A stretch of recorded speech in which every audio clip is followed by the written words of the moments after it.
It was just after noon in Calabasas Hills when a convoy of unmarked black SUVs screeched to a halt in front of a mansion more known for A-list parties than law enforcement raids. Within seconds, 2 federal agents stepped forward, their body cameras recording every heartbeat. Inside, chaos erupted.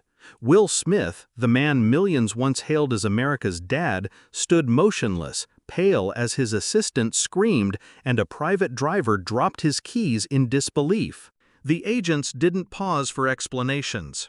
At exactly 12:43 p.m., they placed Smith in handcuffs and escorted him quietly through a side door.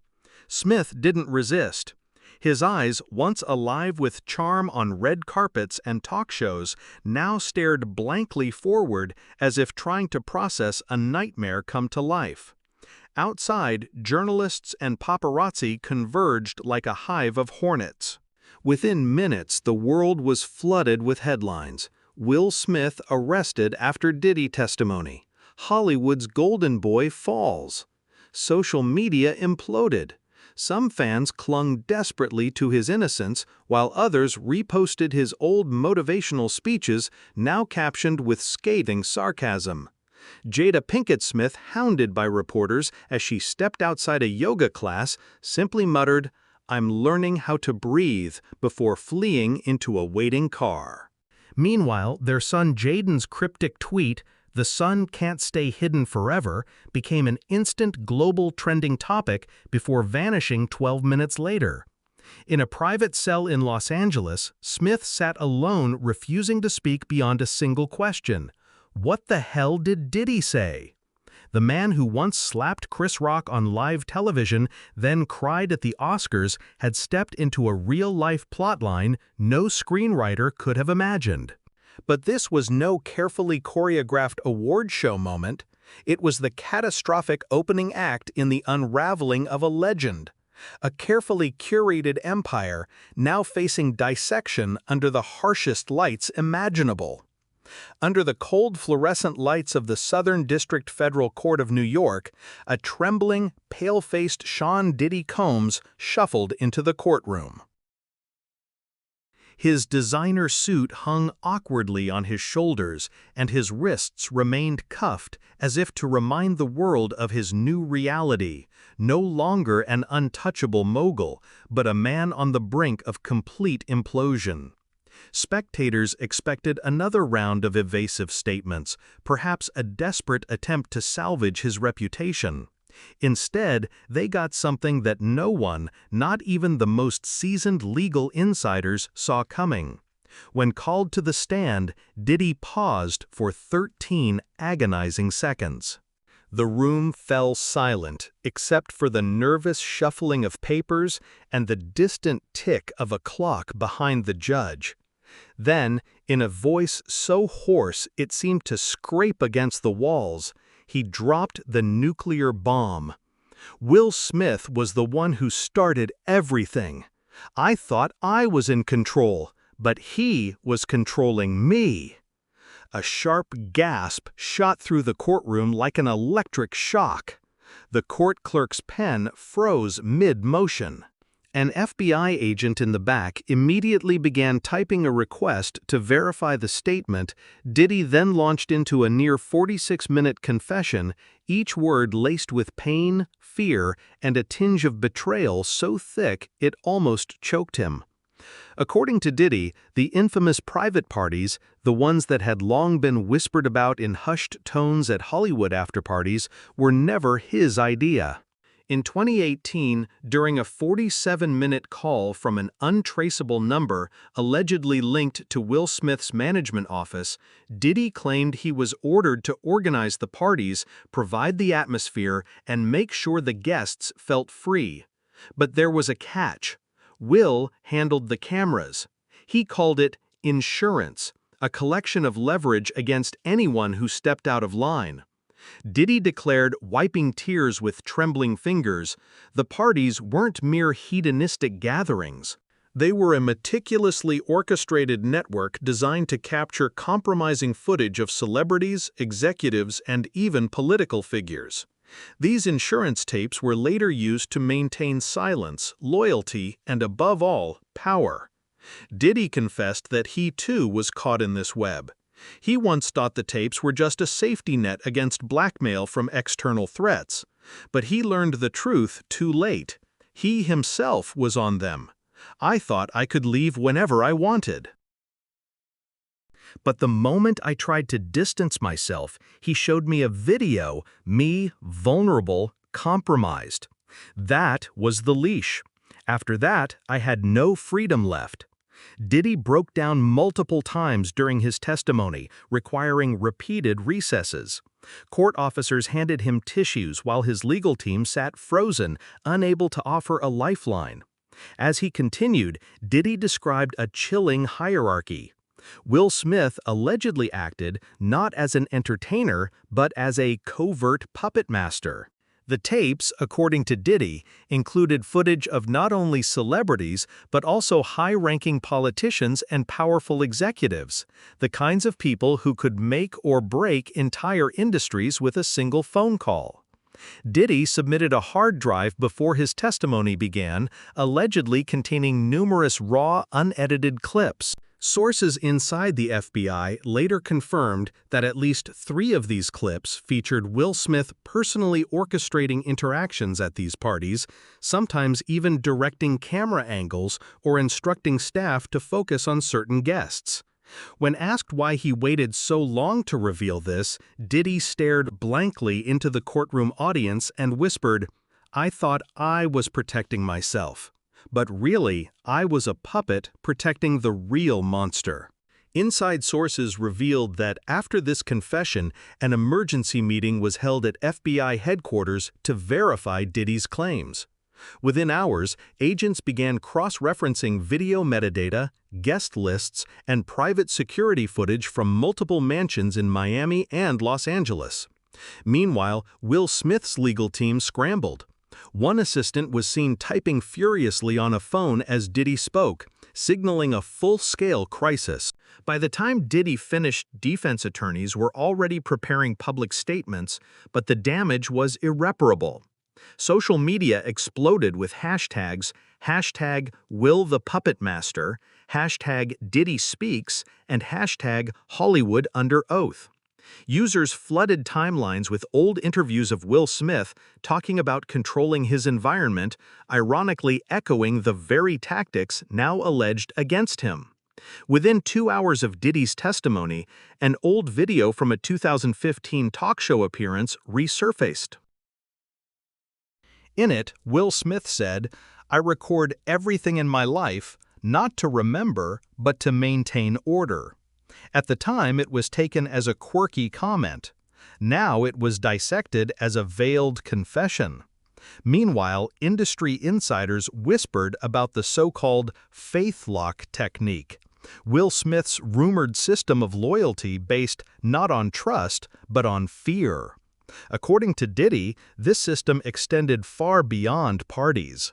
Contract sponsorship deals and even personal relationships were manipulated using a combination of charm, intimidation, and carefully curated evidence.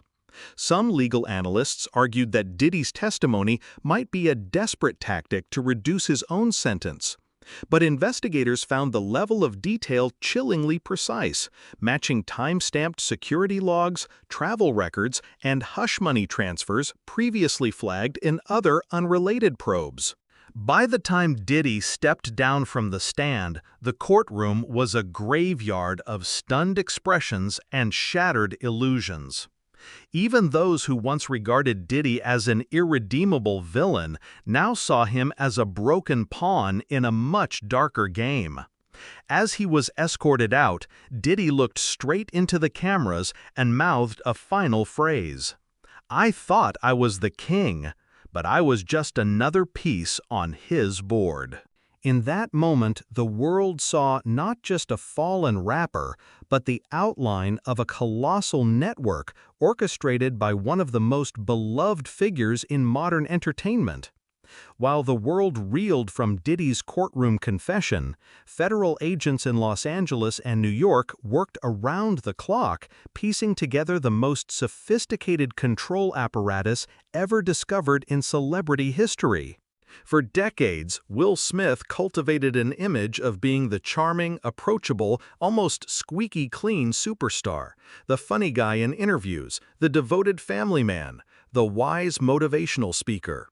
But beneath that public persona lay a shadow empire built not on scripts or sound stages, but on surveillance, fear, and leverage. Investigators soon uncovered what insiders ominously dubbed the digital fortress. At its center, a secure underground vault beneath Westbrook Media's headquarters in Calabasas. Unlike typical Hollywood production vaults, this facility had no internet connection, 2 separate biometric scanners, and was protected by triple-layer soundproofing. According to one former technical director subpoenaed by the FBI, access to this vault was restricted to only 3 individuals: Will Smith himself, an anonymous senior technical advisor known only by an alias, the Architect, and a crisis lawyer specializing in digital evidence suppression. Inside this vault were multiple SSD drives, legacy tape backups, and encrypted folders labeled with cryptic codes. No clear names, only symbols and alphanumeric strings. But each folder, as the agents began to decrypt, contained footage of private parties, closed-door meetings, and intimate conversations involving some of the most powerful people in entertainment and politics. The system was far more than just a stash of scandalous tapes. It was a meticulously curated library of insurance evidence, collected, cataloged, and stored to keep influential allies in line and potential threats silent. One of the most disturbing revelations came from a leaked internal Westbrook document marked Faith Lock Protocol. According to testimony from a former communications assistant, Will Smith often referred to this system as the Faith Lock, a psychological strategy designed to ensure loyalty through fear rather than genuine trust. In a chilling 2016 team meeting at his Calabasas estate, Will reportedly told his inner circle, "You don't keep people close by loving them. You keep them close by holding what they fear most. They don't stay because they trust you. They stay because they can't afford to leave." This meeting, initially dismissed by staff as motivational hyperbole, now reads like the mission statement of a dictator. Further evidence revealed that many contracts signed with Westbrook Media included unprecedented clauses forbidding any behind-the-scenes recollections, not just for media outlets, but even under subpoena. The FBI flagged these clauses as potential evidence of deliberate obstruction and coercion. One of the most damning pieces of evidence came from an engineer who worked on Westbrook's secure video archive. In a sealed affidavit, he described being ordered to create clean versions of footage for public consumption, while full versions containing compromising background interactions were locked away. One such file, labeled with a date from 2019, allegedly shows a private party at Hidden Hills featuring at least one federal judge, 2 prominent actors, and a music executive known for his philanthropic ventures. The video, while not yet publicly released, reportedly contains audio suggesting explicit instructions from Will on which guests should be filmed most closely and who should receive gifts afterward. Another engineer confirmed the existence of a physical insurance ledger, a handwritten document listing the names, risk levels, and value of each target. On this list were executives from streaming giants, high-ranking politicians, and even a tech billionaire with strong ties to Silicon Valley. This ledger included annotations like, "highly compliant," "requires occasional reminder," and most chillingly, "absolute control achieved." The deeper the investigators dug, the clearer the pattern became. Will Smith wasn't merely storing dirt for personal amusement. He had built an ecosystem of leverage, ensuring absolute obedience from anyone who could pose a threat or anyone whose public influence could be weaponized on his behalf. For years, this system remained undetected because of its brilliance. Unlike crude blackmail schemes, there were no direct threats, no explicit extortion demands. Instead, it operated through soft power, subtle reminders, vague hints, and strategic gift exchanges. In one intercepted email to a studio executive, Will wrote, "It's always good to remember the magic moments we share. Let's keep the memories alive, but just between us." On the surface, an innocent message, but paired with video evidence and corroborating testimonies, it now appears as a thinly veiled warning. Meanwhile, internal security protocols at Westbrook included annual audits of staff devices to ensure no unapproved copies existed. Employees were forced to sign strict confidentiality agreements under penalty of immediate termination and massive legal damages. As these layers unraveled, public perception shifted from disbelief to horror. Industry insiders began distancing themselves rapidly. Celebrities once photographed smiling beside Will deleted posts, brands canceled partnerships, and producers suspended collaborative projects indefinitely. While the FBI and Department of Justice scrambled to process terabytes of data, analysts concluded that this was not simply a case of individual misconduct. Instead, it represented a highly orchestrated system of behavioral engineering, a private empire hidden behind an affable mask. The digital fortress was more than just Will Smith's insurance policy. It was the foundation of his entire kingdom, the silent force that kept powerful friends loyal and potential enemies too terrified to act. As one legal analyst remarked live on CNN, Hollywood taught us to believe in superheroes and happy endings. But behind the most charming smile of them all, we found a surveillance state more meticulous than anything we imagined. As the fortress crumbled and the hard drives poured secrets into federal hands, Hollywood's glittering surface began to crack in ways no one expected. The world watched in fascination and horror as celebrities, executives, and even politicians scrambled to distance themselves from the man they once celebrated as a friend, collaborator, or even mentor. A partial list of high-profile names tied to Will Smith's private parties and network events was quietly circulated among top law firms and talent agencies. On it, an Oscar-winning director, a social media titan, a renowned humanitarian activist, and a U.S. senator once praised for his progressive stances.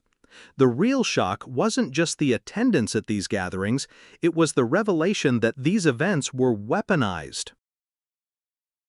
Guests were allegedly lured in with promises of career opportunities, exclusive investment deals, or simple private fun. Unbeknownst to them, hidden cameras captured every interaction.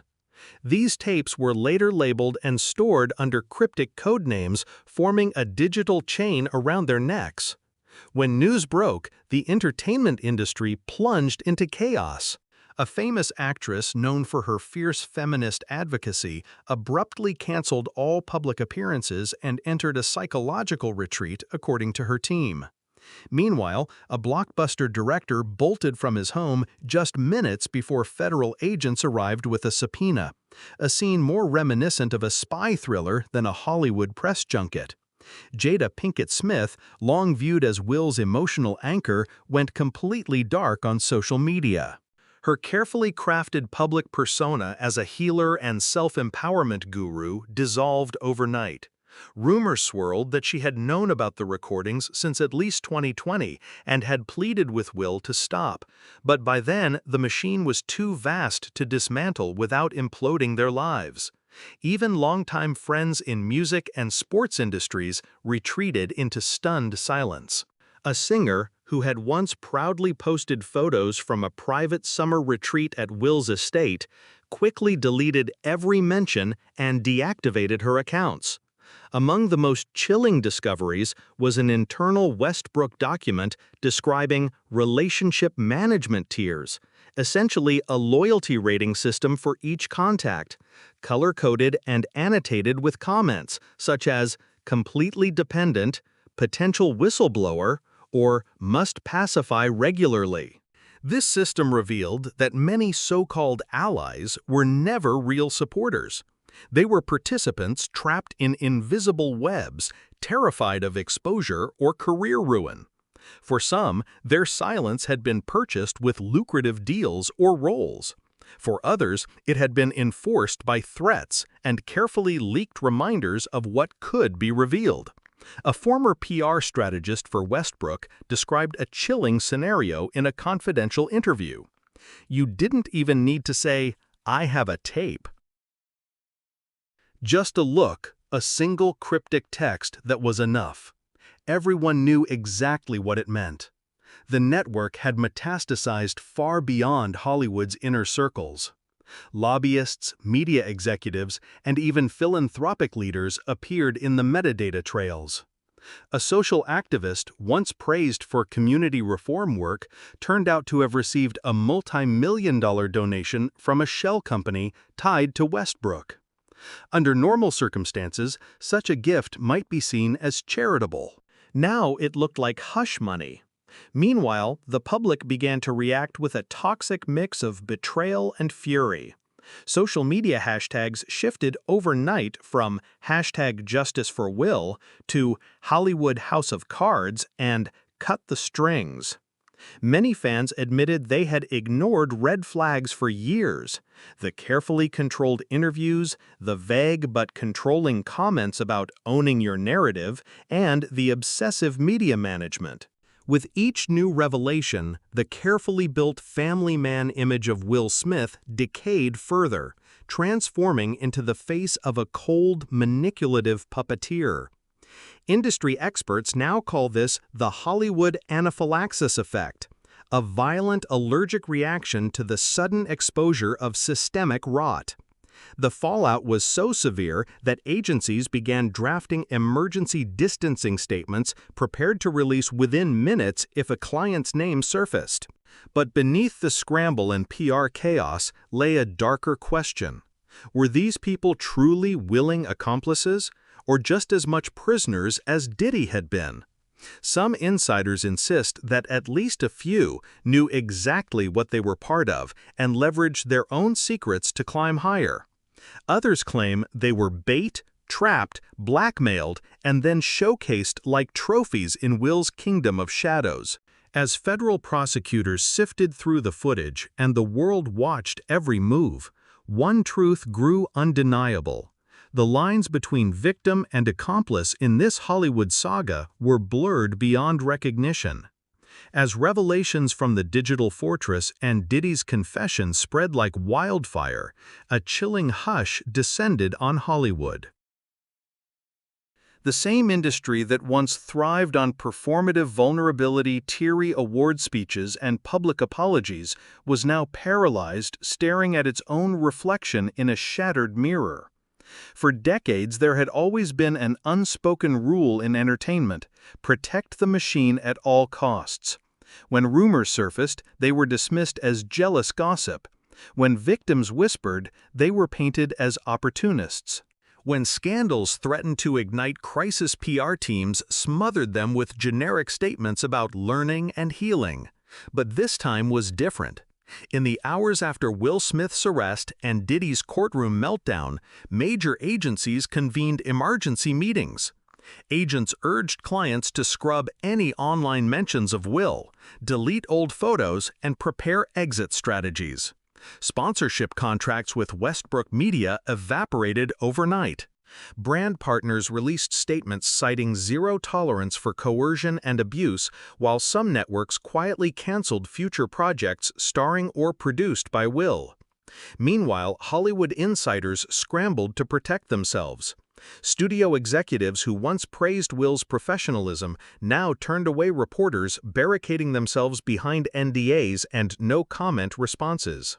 An anonymous producer who had worked on 3 major films with Will admitted in a leaked email, "We all heard the whispers, but no one wanted to look too closely.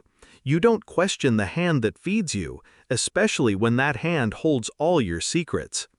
The betrayal felt especially sharp to the public, who had idolized Will Smith as a beacon of positivity and fatherhood. From Fresh Prince to teary Oscar speeches, he had symbolized resilience, humor, and charm. Now old interviews were replayed under a new sinister lens. Lines about controlling your life story or always recording your journey began to sound like confessions rather than inspiration. Social media turned into a digital battlefield. While some hardcore fans clung to conspiracy theories, insisting it was a Hollywood witch hunt, most reacted with fury and heartbreak. Hashtags like #HollywoodEnablers and #PullTheCurtain trended worldwide. The scandal quickly grew beyond Will Smith. Questions spread to other beloved figures who had shared stages, accepted awards, or vacationed with him A-list friends, who had once stood proudly beside Will in photos, now frantically edited their online presence. One actress who had publicly called him her big brother went completely silent. A prominent musician canceled a joint tour and issued a vague statement about re-evaluating personal and professional relationships. But while the public demanded accountability, the industry seemed more concerned with self-preservation. Legal experts pointed out that many insiders likely knew enough to at least suspect, and their silence helped enable Will's hidden empire to flourish. A chilling article in Variety described it best. Hollywood didn't just ignore the monster under the bed, it fed him, dressed him, and gave him standing ovations. Meanwhile, victims and witnesses started to speak up. Small-time actors, former assistants, and low-level staff who had once feared retaliation began anonymously contacting journalists and prosecutors. Their accounts painted an even darker picture, one of an environment where questioning the narrative wasn't just discouraged, it was dangerous. One former stylist described receiving a reminder package after she threatened to go public with an incident she witnessed at a private party. Inside a printed screenshot from a hidden camera showing her sharing intimate details with a celebrity guest, along with a handwritten note, "Remember, we're all family. Don't ruin the family." For many, these revelations represented a breaking point. Hollywood's so-called code of silence had protected predators for decades, cloaked under glossy photo ops and red carpet smiles. Industry veterans compared this to the Harvey Weinstein and Jeffrey Epstein scandals, but even bigger in scale and deeper in reach. This time, the evidence wasn't just testimonies or rumors, it was data footage, metadata, contracts, and handwritten ledgers. A longtime crisis manager put it bluntly during a televised interview. The difference now is receipts. Once you have receipts, the story can't be spun anymore. In the end, while some celebrities retreated into silence, others began tentatively supporting the victims and calling for a cultural reckoning. Whether sincere or strategic, these statements marked the beginning of a public shift. But for many observers, one thing was clear. This was no longer just a scandal about one man.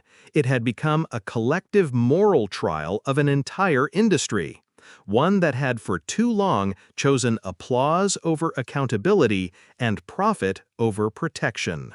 The moment federal agents unlocked the first hard drive from Westbrook Media's underground vault, it was as if they had discovered a black box from a catastrophic crash, one that would finally reveal not just individual secrets, but an entire system designed to keep an empire intact.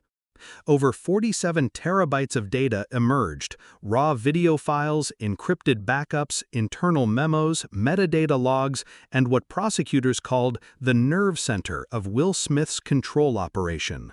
Within these files lay over 300 video recordings labeled with cryptic codes instead of names. Some were simply marked with letters and numbers, others had chilling annotations like Tier 1 fully secured or Handle carefully. Cross-referenced with guests lists and event schedules, these clips began to paint a horrifyingly detailed map of who attended, what was recorded, and what was said behind closed doors. Perhaps most damning were the metadata timestamps, which matched with travel logs, NDA signing dates, and social media check-ins. Legal analysts quickly realized this wasn't a collection built out of paranoia. It was a deliberately orchestrated extortion toolkit. In a sealed affidavit, a former lighting designer described the moment he realized the true purpose behind the meticulous camera placements at private parties. "We thought it was for exclusive behind-the-scenes footage." But every lens was aimed to catch whispered conversations, suspicious gestures, and moments of vulnerability. The party was just a stage. The real show happened in the control room. Federal prosecutors acted fast. Within days of verifying the first batch of footage, they filed motions to freeze over $50 million in assets tied to Westbrook and two shell corporations, citing risk of evidence destruction and financial dissipation. A pivotal moment came when three previously uncooperative witnesses changed course after viewing parts of the footage. One of them, a production assistant, provided a 19-page sworn affidavit describing a 2019 party where he saw Will personally direct a camera operator to zoom in on the senator and the producer, make sure they look cozy. These testimonies, combined with visual proof, demolished the plausible deniability defense that Will's legal team had tried to maintain. Even the most skilled crisis lawyers could not spin away footage showing guests being filmed in private rooms without consent, or audio of Will discussing how certain clips would be used as insurance. As the digital evidence mounted, the judge presiding over the Southern District Federal Court took an unprecedented step. She revoked all media privilege claims previously asserted by Will's attorneys. This ruling cleared the way for every single file, even internal rehearsal footage and encrypted memos, to be analyzed and potentially presented in court. The public reaction was immediate and ferocious. Once glamorous images of Will smiling at red carpet events were juxtaposed with chilling stills from the footage. Headlines screamed, "Hollywood's family man or master manipulator," the archive that toppled a titan. Streaming platforms began purging Will Smith's content, including upcoming releases and classic reruns. Advertisers pulled campaigns in a frantic attempt to avoid collateral damage. Meanwhile, Jada Pinkett Smith's silence deepened. Anonymous insiders suggested she had seen or heard enough in private to understand the gravity, but felt trapped by her own proximity to the web of power. Perhaps the most shocking turn was the sudden collapse of key alliances.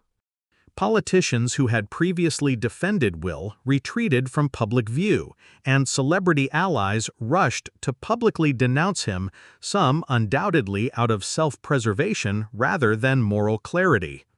Behind the scenes, prosecutors prepared for what they described as one of the largest coordinated legal offensives against an entertainment figure in U.S. history.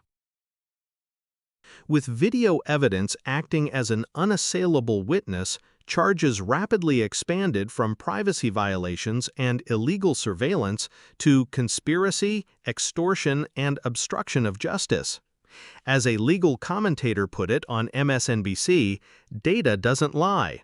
You can discredit people, you can challenge motives, but you cannot cross-examine an unedited video frame by frame.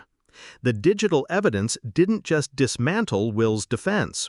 It obliterated the cultural myth of the invincible Hollywood star, revealing a system more akin to a shadow intelligence operation than a movie production studio.